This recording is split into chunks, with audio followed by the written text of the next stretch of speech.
police department has shrunken down to about 29 members. We're as low as we can go. We're 5 members below the table of organization. Our public works department is down to about nine employees.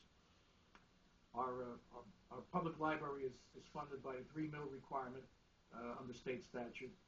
But we can take a look at merging now libraries with county libraries or with other communities. Lyndhurst, Pawnee. As is now enabled by state statute. One of the things that we've been approached by a neighboring community is merging our municipal courts, which would take a big burden off the infrastructure impacts of the municipal courts on court days. We've been approached by the county with merging our public works department with Bergen County, which has one of the most sophisticated public works operations in New Jersey, all modern, new equipment. That would keep us from having to purchase new equipment routinely on our own. What about the personnel? If you merge, would the personnel would be available. We'd use our personnel would be merged with the county. We went forward. And their jobs would be protected? I would not want to see anybody lose a job. I've seen, I'm in the business now of trying to protect jobs and create jobs. Really protect and create jobs. That's a big challenge for us on a local level. Well, you said you had 9 people at DPW? Right. I don't know how much you could cut. I don't know if you can make cuts there and you're down manpower-wise with the police. But it would make sense if you could merge that up with the county, because Dennis runs a pretty good county. It's the second lowest county property tax in the state. He runs things pretty efficient. Dennis is a good friend of mine. The county has been very good with us with respect to grants. We applied for the community development block grants. We've obtained hundreds of thousands of dollars to do different projects, renovate parks for the kids. McNerney's big on parks. For that matter, he was covering the overpack. We went up there, filmed the overpack when he was rededicating it. They made a commitment to renovate part of the Bergen, another ball field next year. I've met with Mr. Dressler, the Parks Director, and I met with Mr. McNerney regarding those projects. So they're on track to go forward tonight. When I asked you the question about what people ask me now, you mentioned the council. Where are you with the council? That seems to be a problem running your phone. You want to accomplish one thing, and the council seems to block you, or they have a different agenda altogether. Well, the council right now is controlled by the 4 Republicans. They're all good guys. I have no personal issues, but the issue that I have a concern with is there has to be a willingness on the part of the council to cut operating costs. And by doing that, many times you have to take some difficult steps. For example, the merger of departments with other communities or the county is important. The possibility of furloughs is important. I'd much rather have furloughs than have people lose their job completely. Because when you lose your job, you lose your job. You lose your pension benefits. You lose your medical care. It creates a tremendous amount of stress. And that just puts one more person on the unemployment rolls. Furloughs, we do that here in Jersey City. It's going on throughout the state. I find that more acceptable than laying somebody off. Because you lose your job, you lost your job. You lost your benefits. You got it. Pension, your paycheck's not coming outside of unemployment. If you're going to do anything, I see furloughs. But the shared services, emerging services with the county, why not do that? Is that something being blocked by the council? Well, the council has not indicated any interest in doing any of that. I've mentioned to them on a number of occasions. I've mentioned to them on a public record at council meetings. They're just in a mindset of maintaining the status quo. And by maintaining that status quo is one of the reasons why at a local level we have a 10.9% tax increase this year, coupled with a 4% tax increase on the part of the Board of Education. That gives me and the rest of my fellow taxpayers in the community a 15% tax increase for this year. I got friends and family in North Arlington. Sure, I understand. They're not happy about the tax increase. Actually, some of my friends and family may not be able to afford to be in North Arlington anymore. This is what I hear, Pat, when I go door to door. And I go to seniors clubs, and I have a habit of going in to see senior citizens, whom I've always said are the people that built our community. They came here after the Second World War. They bought their houses. They educated their kids. They sacrificed. They paid the taxes. Now they're getting hit with a double whammy. They're getting hit with municipal tax increases, and they're getting hit with a loss of the $1,300 senior citizen rebate that I believe that they're really entitled to. And they're not in a position to go out and earn new money. Absolutely. They're on fixed income. These are people living on a fixed income. So I feel for them.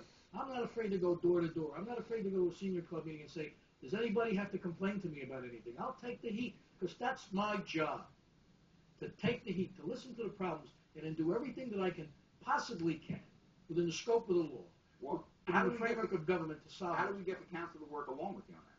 Because one of my questions is budget cuts, and I guess we have no budget cuts. There haven't been any cuts of the department operations since a former mayor in 2004 laid off 11 people.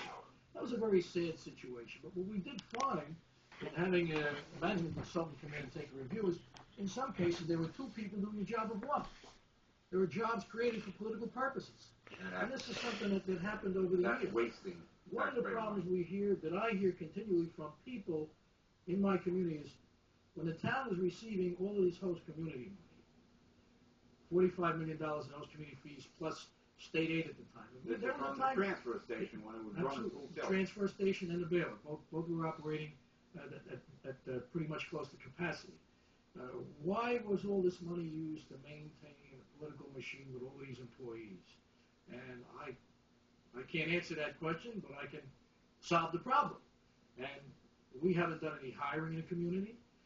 We do expect our employees to do more with less. It's something that has to be done not only statewide, but by governments throughout the country. We see it even on a federal level, federal government doing it. Is there a risk of North Arlington being merged into another community, very similar to what's going on, what may happen in Teterboro? Quite frankly, I don't see that happening.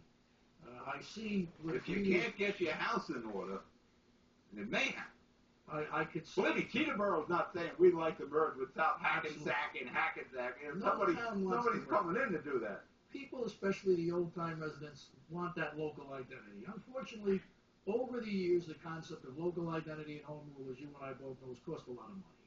We've got to rethink that mentality because it's overly expensive. We've priced ourselves out of the market as far as running local companies. This is why the most important aspect, and I see it, I think it has to happen with boards of education also, is operating costs and the fact that we have employees who are paid under contract, wages and benefits, okay? And we have to do something. That's why merging departments is an important aspect. It's the first step. For a small borough like North Arlington, I think that makes sense. If the jobs are protected with the merger into the county, why aren't you doing it? Because you're already paying them. You maintain your identity as a locality, but you share your services with other communities, and both of you save money. Of course, in some cases, it will involve losing people, but that would essentially happen through attrition. Because especially in my community, a number of the employees are qualified for retirement. And that's, rather than lay people off, we'd much rather see people who are eligible to retire. Well, that's a situation in Hoboken with the police force there. They got to cut expenses. Yes. They have officers who are right up to the point of retirement. I believe their retirement would take effect in December. So to avoid laying off police officers, they delayed the layoff until after the retirement, and it turns out 6 would be retiring, so that managed to hold off the layoff, and they're not going to hire any other police in Hoboken. So you got a similar situation if your people retire when their time is up. Now, we're losing 3 of our senior officers this year, and the council has to make a determination. Will they try to replace several of those officers? The other problem we do run into if we don't replace police personnel is we run into an astronomical issue with overtime.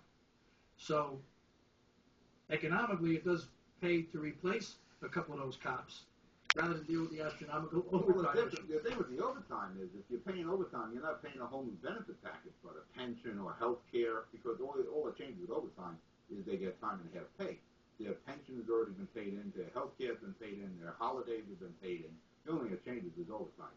The other benefit package is that's correct. But when you start running into overtime payments of $250,000, then you got to start thinking about, is it cheaper to hire the guy, hire the new guys? No, that's real money. But what about the county police and the sheriff's department? We got about another minute in the segment, but can they come in and do some of this? Can they pick up some of the load? Well, the problem with Leo would do it. I'll talk to Leo McGuire. Leo's a good guy. He'll be happy to help out. One of the problems, of course, is they have their budget problems also, and their manpower problems. The sheriff has constitutional duties that are mandated by state law. He's got to man the jails, the courts. He has to do an identification bureau. So McGuire is also a magician. He manages to do all this, yet cut his budget. He's been cutting his budget regularly, but now we got break. Let's break. You're going to see a Hudson Media commercial. We'll be right back. Stop that again.